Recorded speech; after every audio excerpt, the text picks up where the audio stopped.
Okay, looks like I'm streaming. Should be live. Alright. I am doing... Alright, so this is Kingdom. I'm bringing you a Dota 2 Clan War commentary. This is the playoffs of the Dota 2 arena. We've finished with the regular season, and I'm now trying to work on streaming the mic threshold. Should be good. Yeah, that should be good. Yeah, that's right. Enable open mic. So muting co-broadcasters is off. Yeah, okay, this should be good. Yeah, it should be good. So people should also be able to hear me through Dota 2 TV if they want to. Yeah, should be right. 10 seconds. You gotta love 100. So this game is from the first round of the bracket of the playoffs for the TNP Gaming Dota 2 Arena. Regular season is over, and now we're moving forward into the finals. Finals are on Saturday. So, gearing up for that, this is the first round of the teams that were ranked 3rd through 6th playing off right now. Squirtle Squad and Untrained Professionals are here. UTP did have a resurgence there. They were doing poorly at the beginning, went on a losing streak, and then they went on a winning streak when Korok from Quantic played for them, but now he's left their team again. So we'll see what goes down here in this game. So far we haven't seen some pretty standard picks here after the patch. Batrider's been pretty much first, second pick ban throughout, especially against a Templar Assassin, who interestingly enough isn't been banned or picked. Especially okay, so we do see the Queen of Pain picked up instead, and you can't really pick a Templar Assassin against the Batrider. He just really beats her in the mid lane because of all those napalm stacks and Firefly damage, getting rid of her refraction charges. He's just too capable of shutting her down. But ordinarily, you would have seen Templar Assassin picked or banned. She's pretty top of the list right now. We've also got, we do see though, a pretty standard Naga as well as an anti-mage ban. I'm kind of surprised at the anti-mage ban. I guess there's a lot of respect going out for the carry player on the Squirtle Squad. I do like that these teams, by the way, are picking up the new team tags and everything. I really like that. I think it does add something to the game. Now, granted, your Microsoft Paint one down here isn't quite as cool, but it's alright. I'm still fine with it. It's something, at least. They got the team name. It's all that really matters. So now I don't have to tell you what SS and UTP stand for. You can just kind of see them and know. So yeah, it's pretty good, pretty fun. This is going to the second ban phase now. I do like the massive AoE coming out of UTP. That's, I think, going to be very relevant come mid-late game, because their lineup is going to focus around shutting down this Dragon Knight before he gets huge. Because the last couple times I've seen Dragon Knight played in this setting, he's just gotten so freaking massive that teams really weren't able to deal with him. So we will probably be seeing, so I'm going to guess that UTP is going to go for more early game stuff. This Queen of Pain is going to get online pretty quickly around level 7 or 8. She's going to have a lot of early game nuke damage, which is going to permit her to do a lot of damage in the early game, do a lot of ganks. You got your Tidehunter Ravage, which is online at level 6. Your Leshrac starts doing large AoE damage very early on. But granted, on the other side, you've also got the Rubik and the Batrider. Now, I am worried. I think Rubik is going to be more of a support Rubik and less of a solo mid Rubik because of the Batrider pick. So it's not going to see as much shine as he would have otherwise. But all the same, I do think he will be pretty important in the mid game. And this Batrider, of course, is going to be essential, because if he can get up his Blink Dagger and maybe also a Force Staff or a BKB or a Vanguard or some other tank item, he's going to be able to do tons of damage to a Queen of Pain, a Leshrac. Jakiro pick up next, and this is another hero who's been having a ton of play since the patch. This new, really all that happened was his passive AoE got buffed, which is good. It helps him push. But, I mean, the only thing is the rework of Ice Path, and then all of a sudden he's picked almost every single game. So I really think that this just kind of shows how good of a hero he's always been, because the buffs weren't that significant. Like, there were significant buffs to Batriders, so I'm not surprised at all that he's playing. 5 seconds But remaining. Jakiro really wasn't buffed that much. But now he's getting picked even in the first pick phase. Reserve Squirtle Squad going into reserve time here, waiting on their 4th pick. I do think... Oh, they're going to pick up a Clinks. Okay, so, okay, wow. Radiant Maybe team they watched... Zeus. So in the last game that I watched of Squirtle Squad playing, they were against a Dragon Knight Clinks combo and a Zeus pick. That wasn't an accident. Okay. Alright. Wow, okay. I don't know what to say about that quite just yet. I do think it's viable. Zeus is very strong. He's got this low cooldown on Arc Lightning, which is like 1.75 seconds, means that his static field is going to be going up all the time, doing 11% of current health and damage, which on a tanky hero like Dragon Knight is significant, as long as he doesn't have BKB. But, I mean, he's going to build BKB as his first item anyway, especially against this massive physical damage lineup. So unless UTP can get off some seriously good early game push and restrict Squirtle Squad, I'm kind of afraid that they're going to be that they're just going to get picked off in the late game and not have enough physical damage to really counteract this Dragon Knight, who's just going to be so incredibly tanky. He's going to activate BKB, and you're not going to be able to do anything about him. You won't be able to kill him. So for me, UTP has to win early. I think that they... Excuse me, sorry. Didn't mean to smack my microphone there. I feel like they have the heroes to do it. Zeus is a very strong early game hero. Again, a lot of damage at level 6. Sand King's pick up here from Squirtle Squad, okay? So that's a bit more of an initiator. And on top of a Bat Rider initiation, you've got a lot of stun coming here from the Dire side, the Squirtle Squad, as well as a lot of right-click coming from the Clinks, the Dragon Knight. You've got magical damage from the Rubik, the Bat Rider, the Sand King. So this is a very balanced lineup, I feel. I think this is, especially given the trend in the metagame has been towards 3 hero carries, so 3 carry heroes, rather, which kind of allows you to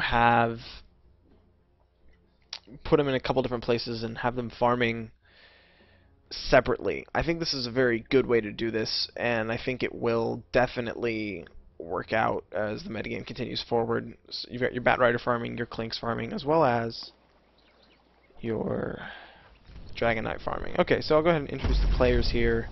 We've got Vamp on the Rubik here. He will probably be solo mid. Looks like Fuzzy Bear will be offlane Bat Rider, maybe? No.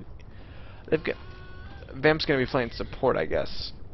Yeah, he's playing support. Lust is going to be on this Clinks. He's going to be solo long lane. High on... So we're going to have a tri-lane here. It's going to be a DK, Vamp, Kore. Okay, yeah, so DK, Sand King, Rubik, tri-lane. Bat Rider's going to be probably solo mid here. And it's playing tri-lane. On the on the Radiant side, you've got Fudge on this Leshrac, probably playing support unless he's farming up a tri-lane. Xansa's going to be solo mid on the Quap. You've got your support Jakiro, Tuku on a support Tidehunter, and Mizram. We've got like all of the wards here. I'm not sure who is going to be 30 seconds to battle. the support players in this situation. Just kind of watching. Lust is already in Viz here. He's spotting all of this out. He's got some wards. They were fed to him. He didn't buy them. No one has vision of him, though. Yeah, they know he's there. Can they drop a sentry? No, I don't think they will. Chikiro has the sentries, but they're not going to put it down. So, who's going to be long lane? Is it going to be Tukyu? But he got wards. He didn't buy any long lane items, so I'm not entirely sure what the laning is going to be. We are going to see Xansa in the solo mid position, definitely. So, that's one lane that we're sure about. Is Zeus going to be solo long lane? Like, what is it? I'm confused. If he tries... No, okay. Queen of Pain is going to be solo long lane, and Zeus is going to be solo mid? No. Zeus is walking to the long lane. That's not going to go over well. He's up against a scary tri-lane. DK stun, Sand King stun.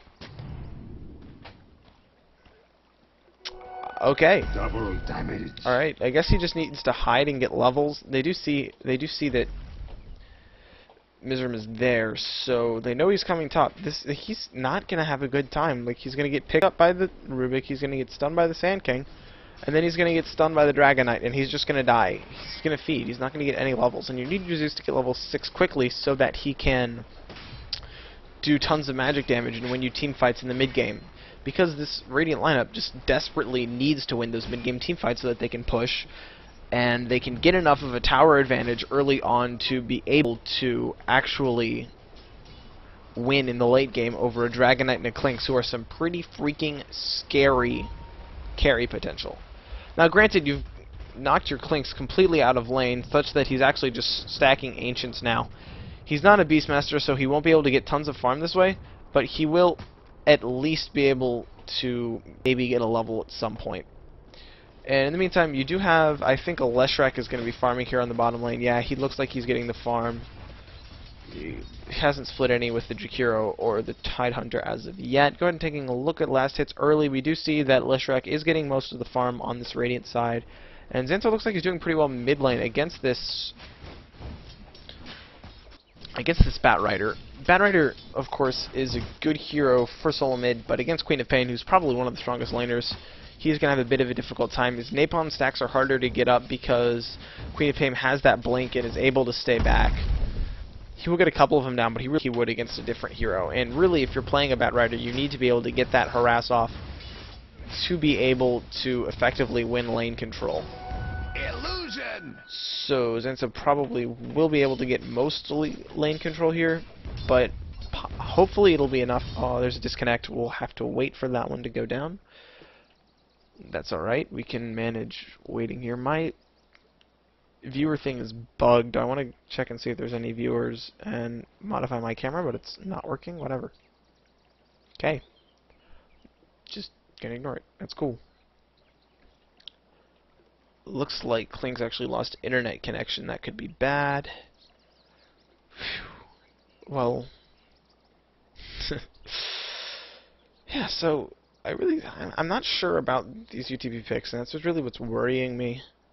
They don't have a strong hard carry player, really. So they've got a bunch of soft carries. Like Leshrac is going to be soft carrying. He's already bought a boots. He's going to get some tanky items and probably do fairly well, but not brilliant. Like, he can do a lot of damage in a team fight, but not against a BKB Dragon Knight, not against a BKB Clinks if Clinks manages to get back online, and not against a BKB Batrider. And moreover, in the mid game, if Batrider manages to catch this Queen of Pain, catch this Zeus. Zeus actually, does he have experience? He's got a number of experience points. I'm surprised that the Dire squad have not limited more than they have. They haven't chased him completely out of lane like Clinks has been. I guess Clinks does have a couple more experience points.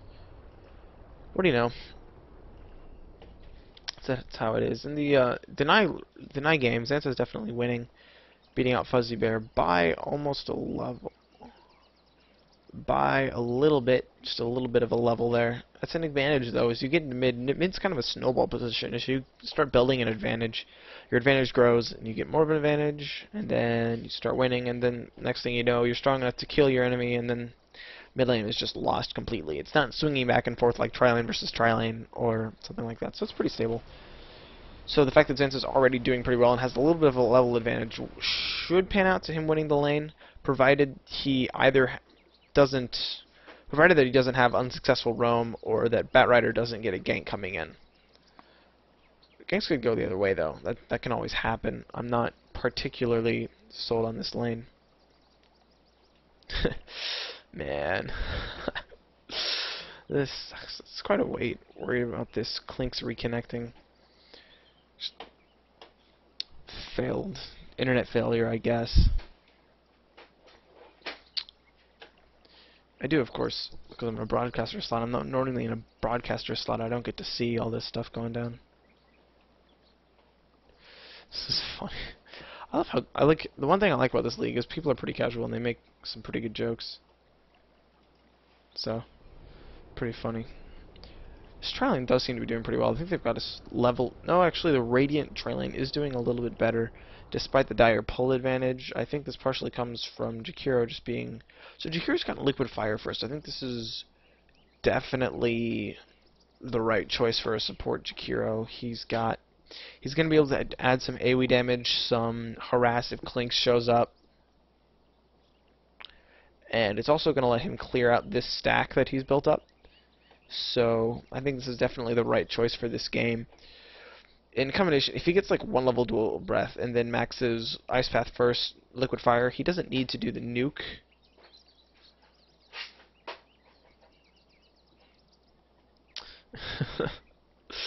These guys.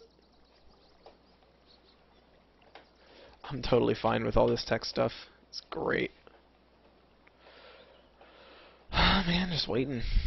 This is the problem with doing livecast. You can't fast forward through the replays. We will be seeing, looks like, Dragonite has a ring of health. Regen looks like he's going for a soul ring first. Anything else interesting? Tons of smoke picked up by the Dire squad, so we will definitely be seeing some ganks coming out of those guys. Alright, he's online. He's coming back. This is good. Pause should be over soon as he can get Steam and Dota 2 running. Granted, they take forever to start up, but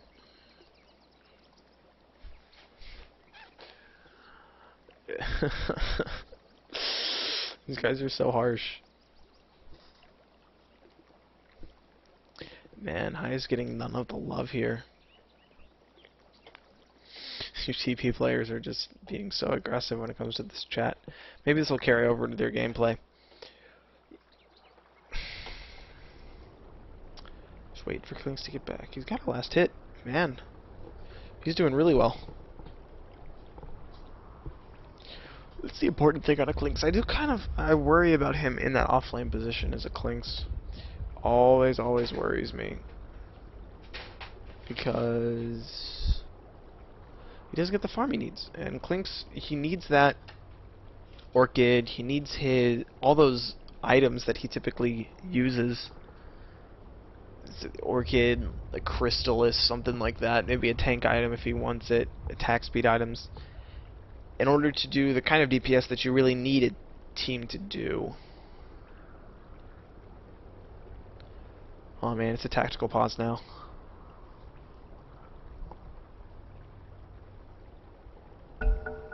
Alright, here we go. Yep, we're good. We got...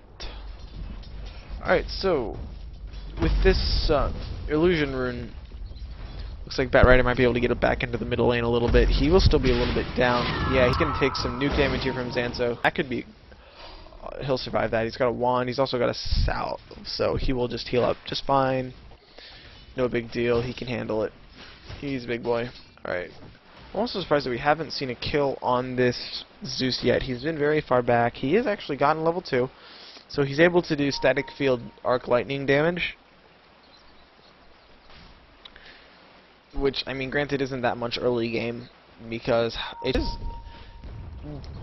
nuke damage that will translate into the late game, and I'm actually really surprised at the extent to which these two Dire supports, okay, they're smoking and going mid. I was gonna say, you need to zone Zeus out of this lane, like, stay in the lane you're in and win this one, because you need your Dragonite to do farm, and as Zeus solo against the Dragonite will win that lane, because he's got this spammable as shit arc lightning that's really just gonna cut through Dragonite's health, and look at him, he's really low already.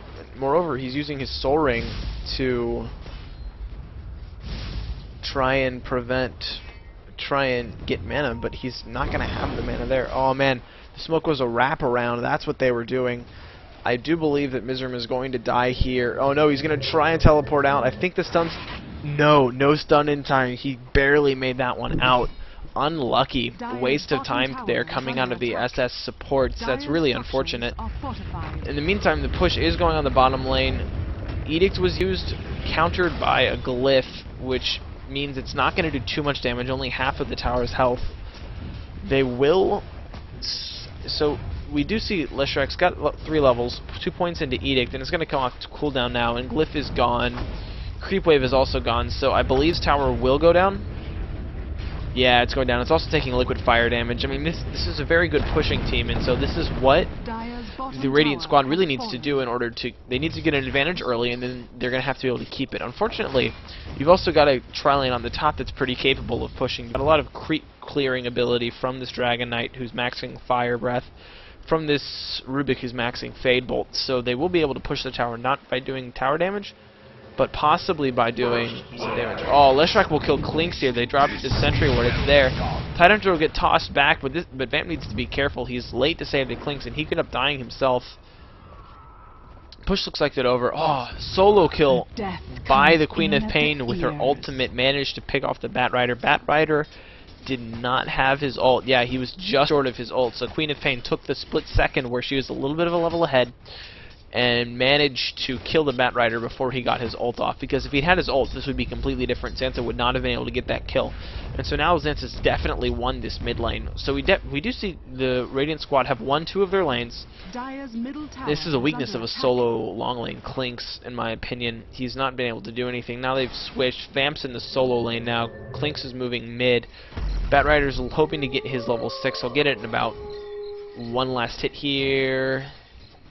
Wait for that, and then he will have his ultimate, be able to do some damage to this Queen of Pain if the Queen of Pain sticks around. But Queen of Pain looks like she might be roaming. Yeah, Batrider has his ultimate. He's going towards the bottom lane. And in fact, there's 3 Dire heroes there now. Tri-lane looks like it's going to switch. No, DK staying solo. Oh, man. This Leshrak's going to get caught out. Here's the ultimate coming in. Lots of damage. Stun stacking. Going to come in. There's the second stun, and it's a very dead Leshrak.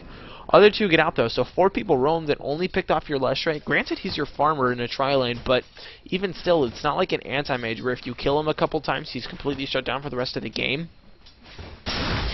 Oh, stun barely misses there, and in fact, Corey's going to take some damage for it and get his clarity cancelled. That's unlucky. If he'd managed that, they might have been able to get the kill with the flame break.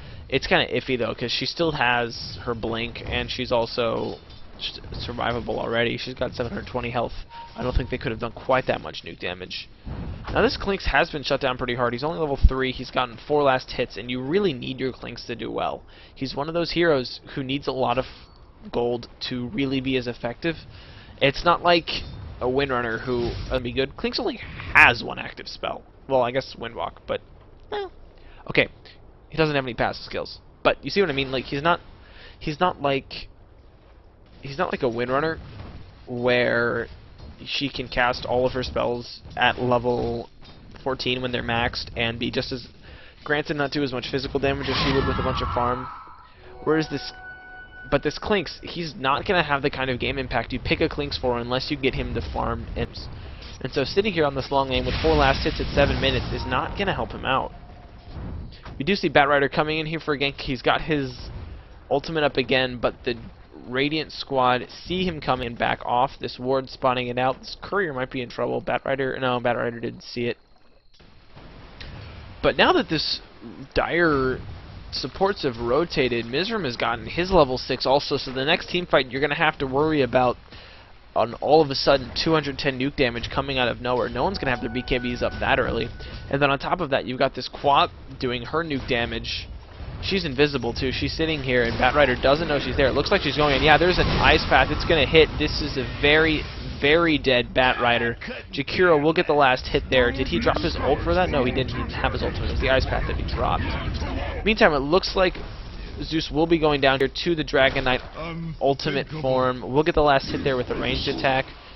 2 stuns. It's all you really need to kill Zeus early, and that is his problem. That's probably why.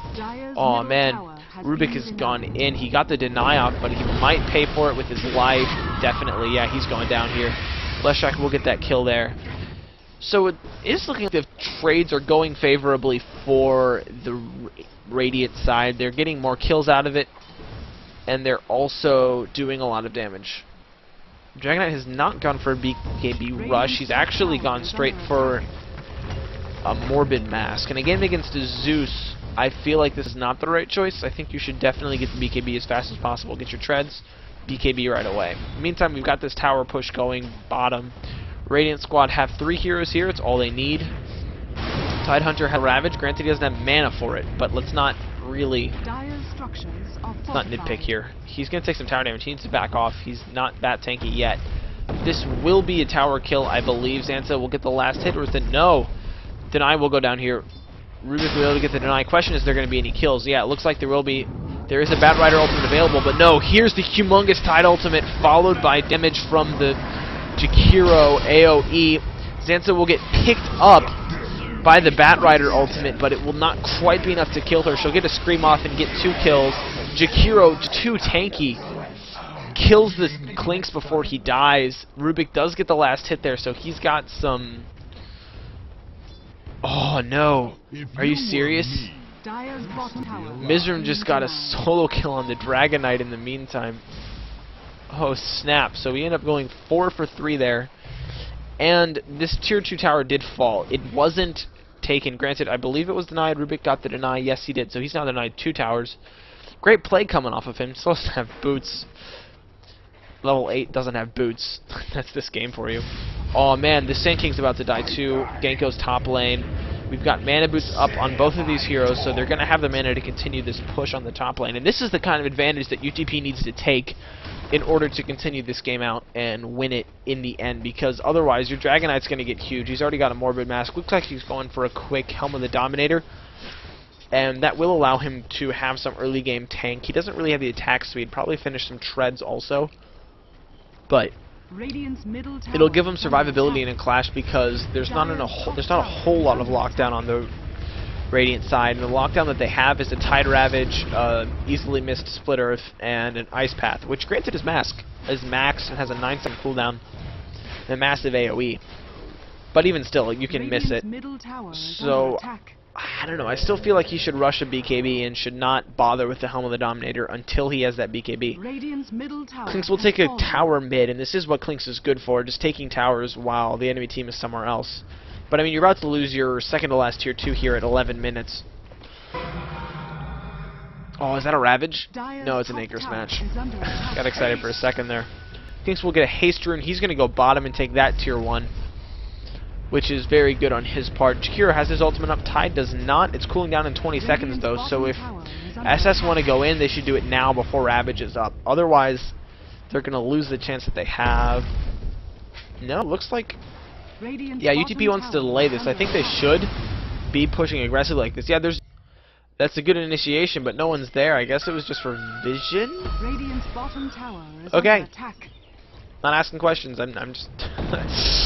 Maybe he thought Klinks was low? I don't know. Alright, here we go. This is the tower push for reals. There's no glyph up. That tower's going down. Shakira gets the last hit. Klinks has not been able to take this bottom tower. If people have TPs, they will be able to stop it. No, here's the stun. Queen of Pain block, jumps in, gets the kill on the Rubik with her ultimate. That is now 4 on 5 if SS try to defend this top lane. I don't think they will, though. I think what's actually going to happen is that UTP is going to circle around to the mid lane and try to take out that last tier 2 tower, sending Zeus bottom to get some farm. I would like to see a run of Atos on him, actually. That's a significant slow, gives him some survivability, as well as a higher mana pool to spam his spells a little bit more. I like the item, some people don't. A fast sheep stick is also a really good item on him. Similar, oh, Queen of Pain. This is an excellent item choice. She's going for the, I believe that's a Veil recipe, and considering her team focuses on doing this AoE damage early, I think this is an excellent choice. In the meantime here, we're going to see an engagement going on in the mid lane. Looks like people are going to, it's going to diffuse. Tide has his ultimate up, but he's not incredibly high on mana, and he's also got to worry about Rubik stealing his ultimate. And because of this, I think SS are going a little bit more aggressive than I think they should be, coming forward here with Tide's ultimate up. They know Tide's ultimate is up. He didn't use it in the last engagement, so you really just gotta be worried. You cannot get picked off by a good Ravage, lose your last tier 2 tower, and then you've got no room for your Dragon Knight and your Klinks to farm. Granted, DK does have... Okay, he's going treads first before he finishes his helm. And Klinks does not have any items. He has an ROA treads, that's it. Zeus goes ahead and pops his ultimate... No, that wasn't his ult, that was just a Thunderbolt. His ult is off cooldown, though, so if a team fight goes off... Yeah, here comes the initiation of Tidehunter. Stun comes in, but Zeus immediately pops everyone with his AoE damage. The Sand King ultimate will kill Tidehunter before the Ravage goes down. That's important. Klinks comes in from the side, does most of Leshrak's health and damage, but he will not be able to get the kill. He's the only one left alive on his team. This is not good. As an early mech up, it's almost done on the Jakiro. Once they get that, I think this game is pretty... Actually, this game could be over very quickly here. UTP have played this brilliantly. You know, I was kind of skeptical about their lineup, but they've just been able to win the early game to a big extent. It's what I said they needed to do, I guess. So here they are, and they're pulling it off, and they're making it work, and that's exactly how it should be. Leshrak already has his soul booster. He just needs to split the parts up. Yeah, there it is. There's the Bloodstone already. 15-minute Bloodstone on the Leshrac. Mystic Staff up already on the Zeus. Your Queen of Pain has her Veil. It's on the Courier. And that's going to up the team fight damage. Your Jakiro has his mech finished 15 minutes in. And your Tidehunter has Mana Boots and a Cloak already. So he's going for the Pipe. And I think with this Bloodstone done, you don't even need to wait for the Guinsu. You don't even need to wait for the BOT on the Leshrac or the Pipe. You just need to go. Maybe you wait for the Pipe. But you need to press this advantage while you have it. You can't just go back and start farming because you've got this Dragonite who's farming out the jungle. And he's got his HOTD treads now. You've got this Clinks who's also farming out the jungle, and he's got 800 gold. He's going to get that Orchid faster than you want him to. We do see... What's the pinging for? I don't see any pinging. Alright. No problem. I don't understand why people were pinging. Whatever. Batrider's got an invisibility rune. There's a smoke going on, and this is exactly what SS should be doing. Oh no, but they do it right over the sentry ward. They know they're there. Smoke gets dispelled, and now they're not in any position to have a team fight. Batrider doesn't even have a... He's not got an urn. He's not got a Vanguard. He needs to get the tank item up so he can safely go into the middle of a team fight and do something. Now with his Veil up, with the mech up, and Bloodstone, I think we will be seeing UTP just trying to go ahead and Rax. They've got the ability to do it. They got the damage from the Leshrac. They've got the damage from the Queen of Pain. Ravage never went off in the last team fight, so they still have it. They can take this team fight. We have an Invis Batrider here. He has to be careful because I think there's some detection on the Radiant side. There is no glyph.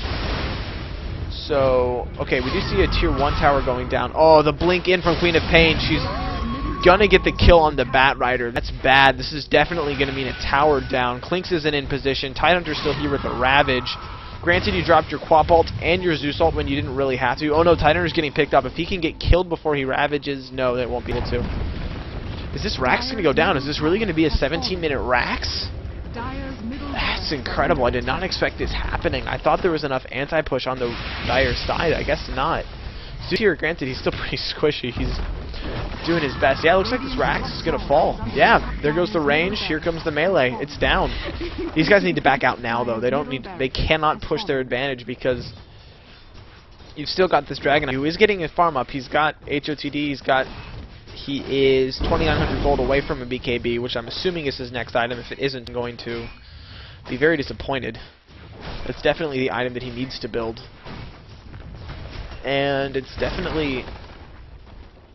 Yeah, so this is in a bad position for SS now. They've got the Sand King ultimate. He's nowhere near a Blink Dagger. Oh, he's so low. Tidehunter is in position for a Ravage. He's in the aggressive position that he needs to be so that if the SS squad come in... Here they come. Here comes the Dragonite. Sun goes down on the Zeus. That's a kill. Jakiro will get knocked back into the base, but he's not going to be quick enough to get any kills. Tidehunter's going to TP out. We'll just make it. Sticky Napalm keeping people slow. Oh, you gotta worry there. Your Batrider was coming forward to get his ultimate off, but he instead gets grabbed. Tons of damage. Zeus's ultimate comes off cooldown just in time to get a kill high. Oh, man. Leshrac gets a bunch of kills in the process, killing 3 on the enemy team. And I think he actually TP'd out, unless he bought back. Did he buy back? I don't think he bought... Yeah, he must have bought back. Yeah, Killing Spree was ended. Looks like he did buy back, and now with 3 dead, he's just going to go solo. No, he didn't buy back. He had a freak ton of Bloodstone charges. My bad. That'll do it. Important things. Batrider ultimate did not get off, but at the same time, your Dragonite is now like 300 gold away from an armlet. So that's definitely going to allow him to start being more aggressive. It's going to give him more survivability. Double damage rune up on the Zeus. He's got a ton of mana, but he doesn't really have any survivability items. That's why I preferred the Rod of Atos over an early Guinsu, because it would give him at least that 300 HP to keep you from dying so quickly like he did. So now we're going for the double Rax. If they can get this Rax before, I'd say, the 30-minute mark, I'm going to say the game's over. Otherwise, this Clinks is going for a BKB as fast as he's humanly capable of doing so. This Dragonite is doing the same thing, I assume. No, he's gonna finish this armlet up first, but then he'll probably go for the BKB. Your Klinks really needs a BKB because as soon as he gets stunned up, he's dead and he can't DPS. But if he's got the ability to DPS, he will be able to do a lot of damage. We have the Sentry Ward here, preventing the backstab from the Klinks coming in though. The tower's gonna fall to the Leshrac Edict, and now here comes the damage to the Rax. You gotta be careful, Bat Rider, because if you die, your team is sunk.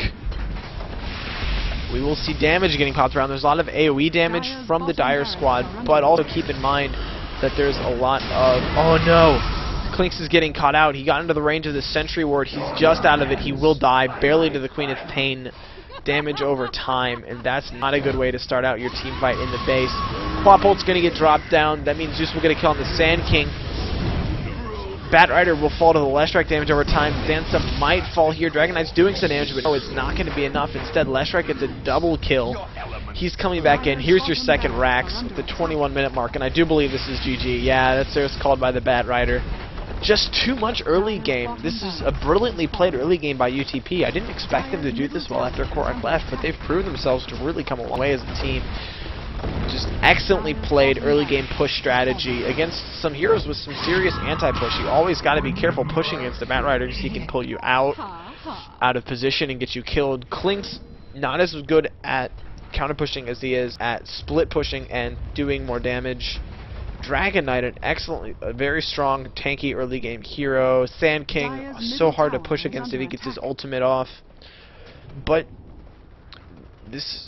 all the fix here on the Radiant squad worked out. They had the AoE magical damage.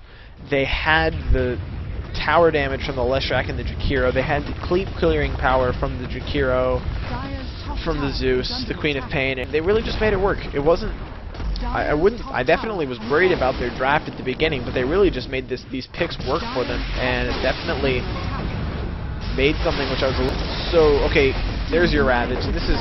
Sand King jumps in and ults, but it's not going to be enough damage. Ravage goes down, but everyone's going to die anyway. There's 4 kills. Your last Rax are going to fall, and it was already game. GG was already called. It was one of those Russian GGs, I guess, where you call GG and then just go out and try and kill people anyway.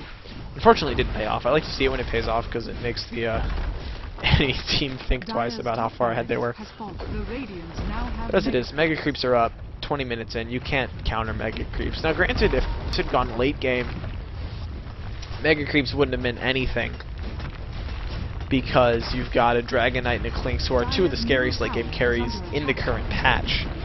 But as it stands, this is GG.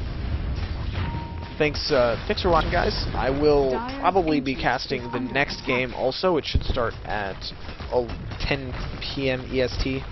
So until then, I'm going to shut off the stream and check out this one, make sure it's high quality. I was a little worried about the quality of the stream, whether it was going to stream with lag or anything. I'm not able to do HD like I wanted to because of this broadband issue that I've been having that I talked about earlier, but I am happy to be at least doing a little bit of streaming, and I hope you guys enjoyed watching the game. I'm going to go ahead and log out now until